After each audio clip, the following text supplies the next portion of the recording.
Chapter 3 Billy Milligan was transferred from the Franklin County Jail to Harding Hospital 2 days ahead of schedule, on the morning of March 16th. Dr. George Harding had assembled and briefed a therapy team for Milligan, but when he arrived unexpectedly, Dr. Harding was away at a psychiatric meeting in Chicago. Judy Stevenson and Dorothy Turner, who had followed the police car to Harding Hospital, knew what a terrible blow it would be to Danny to be taken to jail. Dr. Shoemaker, a staff physician, agreed to take personal charge of the patient until Dr. Harding returned, and the sheriff's deputy signed his prisoner over.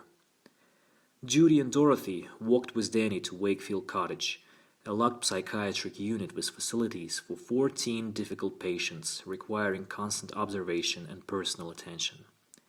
A bed was found and prepared, and Danny was assigned to one of 2 special care rooms whose heavy oak doors had peepholes for around-the-clock observation.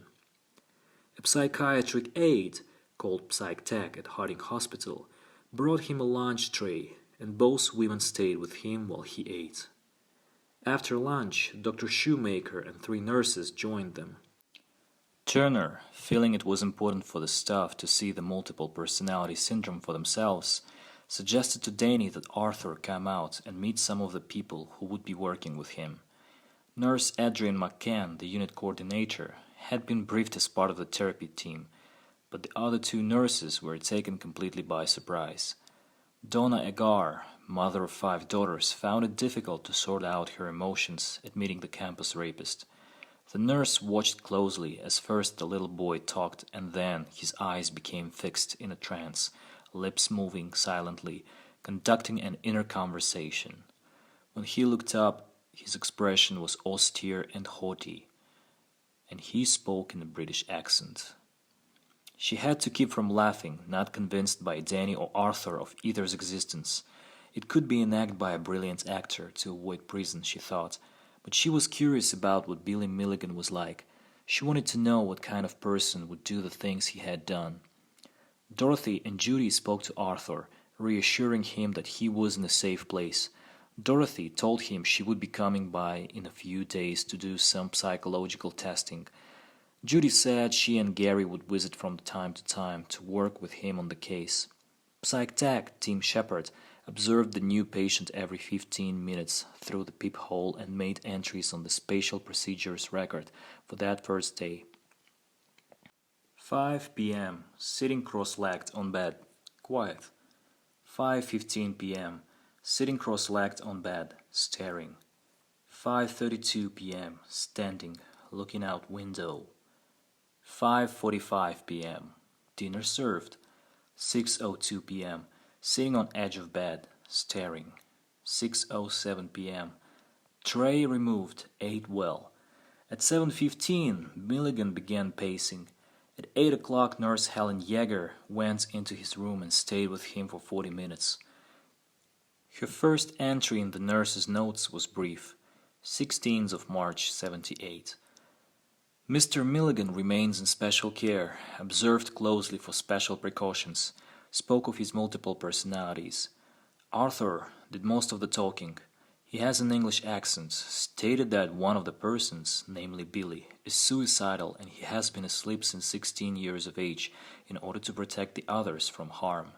Eating well, wording well, taking foods well, pleasant and cooperative. After Nurse Yeager left, Arthur silently informed the others that Harding Hospital was a safe and supportive environment. Since it would take insight and logic to assist the physicians in therapy, he, Arthur, would henceforth assume complete domination of the spot. At 2:25 that morning, Psych Tech Chris Kahn heard a loud noise from the room. When he went to check, he saw the patient sitting on the floor. Tommy was upset at having fallen out of bed. Seconds later, he heard the footsteps and saw the eye at the peephole.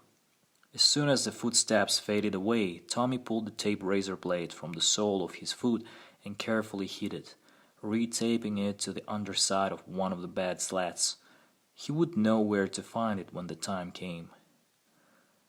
On his return from Chicago on March 19th, Dr. George Harding Jr. was annoyed that his careful arrangements had been upset by the early transfer. He had planned to greet Milligan in person. He had gone to a great deal of trouble to assemble a therapy team: psychologist, art therapist, adjunctive therapist, psychiatric social worker, doctors, nurses, psych techs, and the Wakefield unit coordinator. He had discussed with them the complexities of multiple personality. When some of the staff admitted openly that they didn't believe in the diagnosis, he listened to them patiently, spoke of his own skepticism, and asked them to assist him in fulfilling the charge of the court. They would all have to keep open minds and work together to get an insight into William Stanley Milligan. Dr. Perry Ayres gave Milligan a physical examination the day after Dr. Harding returned. Ayres wrote in the medical history that frequently Milligan's lips moved and his eyes were diverted to the right, usually before responding to a question. Ayres noted that when he asked the patient why he did that, he responded that he was talking to some of the others, especially Arthur, to get the answers to the questions. "But you're supposed to call us Billy," Milligan said, "so no one will think we're crazy. I am Danny. It was Alan that filled out that form. But I'm not supposed to talk about the others." Dr. Ayres quoted this in his report and added, "We agreed early that we would try to talk only about Billy, with the understanding that Danny would give us the health information related to all of them. It was his inability to stick to his agreement that led to the disclosure of the other names. The only ailment he recalls is a hernia repair when Billy was 9. David's always been 9, and it was David who had the hernia repair. Alan has tunnel vision, but everyone else has normal vision." Note: before going into the examining room, I discussed with him the nature of the examination contemplated, describing it in detail. I emphasized that it would be important to check his hernia repair and his prostate by a rectal examination, the latter because of the urinary abnormality. He became very anxious, and his lips and eyes moved rapidly as he apparently held a conversation with the others. He nervously but politely told me that might mess up Billy and David because that's where Chalmers raped each of them 4 times when we lived on the farm. Chalmers was our stepfather. He also added at about this point that the mother described in the family history is Billy's mother. But she's not my mother. I don't know my mother. Rosalie Drake and Nick Chico, co-therapists in Wakefield Cottage's mini-group program, became most closely involved with Milligan on a day-to-day basis. At 10 each morning and 3 each afternoon, 7 or 8 of the Wakefield patients would be brought together to work on projects and activities as a group. On March 21st, Nick brought Milligan from the special care room, now locked only at 9, to the activities room. The slender 27-year-old psych tech, who sported a full beard and wore 2 earrings, a delicate gold loop and a jade stone in his left earlobe, had heard of Milligan's hostility toward males because of the sexual abuse he had suffered as a child. He was curious about multiple personality, though he was skeptical about the whole idea. Rosalie, a blonde, blue-eyed occupational therapist in her late 20s, had never dealt with a multiple personality before. But after the briefing by Dr. Harding, she became aware that the staff had quickly divided into 2 camps: those who believed Milligan was a multiple, and those who believed he was a con man, faking his exotic illness to gain attention and to avoid going to prison for rape. Rosalie was struggling hard to keep an open mind. When Milligan seated himself at the end of the table, apart from the others, Rosalie Drake told him that the mini-group patients had decided the day before to make collages that would say something about themselves to someone they loved. "I don't have anyone I love to make one for," he said. "Then do it for us," Rosalie said. "Everyone is doing it." She held up a sheet of construction paper she was working on. "Nick and I are doing them too." Rosalie watched from a distance as Milligan took a sheet of 8 by 11 construction paper and started cutting photographs from magazines. She had heard of Milligan's artistic ability, and now, looking at the shy, quiet patient, she was curious to see what he would do. He worked silently, calmly. When he was done, she walked over and looked at it. His collage startled her. It showed a frightened, tearful child looking out of the center of the page, and beneath him the name Morrison. Looming over him was an angry man, and, in red, the word danger. In the lower right corner was a skull. She was touched by its simplicity of statement, the depths of emotion. She hadn't asked for anything like this, and it wasn't what she had expected. It revealed she felt a painful history. She shivered when she looked at it, and right then and there she knew she was hooked. No matter what doubts the others in the hospital might have about him, this, she knew, was not the product of an unfeeling sociopath. Nick Chico agreed. Dr. George, so called by staff and patients to distinguish him from his father, Dr. George Harding Sr., began to read the relevant psychiatric journals and discovered that the disease known as multiple personality seemed to be on the increase. The doctor made calls to various psychiatrists, and all of them said much the same thing. We'll share with you the little we know, but this is an area we don't understand. You'll have to blaze your own trail. It was going to take much more time and effort than Dr. George had first imagined, and he wondered if he had done the right thing accepting this patient in the middle of the frustrating campaign and expansion program for the hospital. He reassured himself that it was important to Billy Milligan and important to the profession to help psychiatry probe the limits of knowledge about the human mind. Before he could provide the court with an evaluation, he would have to learn Billy Milligan's history. Considering the massive amnesia that posed a serious problem, on Thursday, March 23rd, Gary Schweikart and Judy Stevenson visited their client for an hour, going over his vague memory of events, comparing his story with those of the three victims, planning alternative legal strategies depending on Dr. Harding's report to the court. Both attorneys found Milligan more at ease, though he complained about being locked up in special care and having to wear special precaution clothes. Dr. George says I can be treated just like the other patients here, but nobody here trusts me. The other patients are allowed to go off the grounds in the van on excursions, but not me. I have to stay here, and I just get furious when they insist on calling me Billy.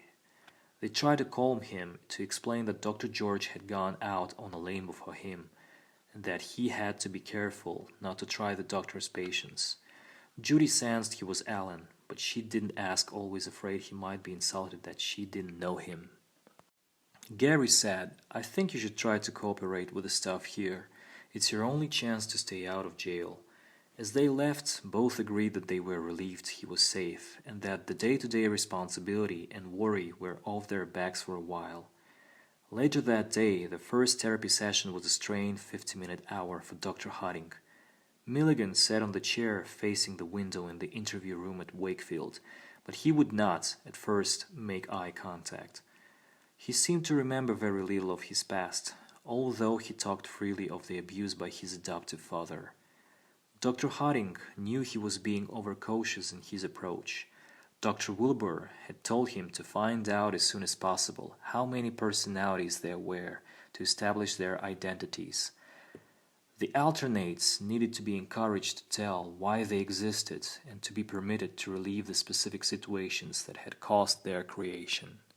Then, all of the alternates had to be encouraged to know one another, to communicate and to help one another with their different problems, sharing things instead of being separated. The strategy, Wilbur had said, was to bring the others together and eventually introduce Billy, the core personality, to the memories of those incidents.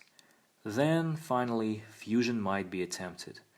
Though the temptation was great to try her approach, the way she had skillfully brought the personalities out in the jail, George Harding had long ago learned his lesson. What worked for someone else didn't always work for him. He considered himself a very conservative man, and he would have to learn his own way and in his own good time who and what he had here. As the days went by, Nurse Donna Agar discovered that she was pretty much on a one-to-one basis with Milligan. He slept very little, far less than most of the other patients, and waked early, so she got to talk to him a great deal. He He spoke about the other people who lived with him inside his body. One day he handed her a sheet of paper with writing all over it and signed Arthur. He seemed quite frightened, saying, "I don't know anybody named Arthur, and I don't understand what's written on the paper." Soon the staff was complaining to Dr. George that they found it increasingly difficult to deal with someone who constantly said, "I didn't do that, someone else did," when they had seen it happen with their own eyes. Milligan, they said, was undermining the treatment of other patients, manipulating the staff by going from one to the other to get what he wanted. He constantly hinted that Reagan might come out and handle matters, and the staff saw this as a veiled threat. Dr. George suggested that he be the one to deal with Milligan's altered personalities, and then only in therapy sessions. The staff should not mention or discuss the other names on the unit, especially not in front of the other patients. Helen Yeager, the nurse who had spoken to Arthur on the first day, now entered this treatment plan on the nursing goal sheet dated March 28. Within 1 month, Mr. Milligan will accept responsibility for acts which he denies as evidenced by no statements of denial of these behaviors. Plan. Number 1. When denies ability to play piano, staff replies they saw or heard him play. Maintain a matter-of-fact attitude. Number 2. When observed writing notes that he denies knowledge of, staff should tell him he was seen writing notes. Number 3. When patient refers to himself as another personality, staff should remind him his name is Billy. Dr. George explained his approach to Alan during the therapy session by pointing out that the other patients on the unit became confused when they heard the various names of the personalities. "Some people call themselves Napoleon or Jesus Christ," Alan said, "but it's different if I and the staff do it. Call you Danny one day and Arthur or Reagan or Tommy or Alan another time. I suggest that to the staff and to the patients, all your personalities answer to the name of Billy, while they're not personalities. Dr. George, they're people. Why do you make the distinction? When you call them personalities, it's as if you don't think they're real.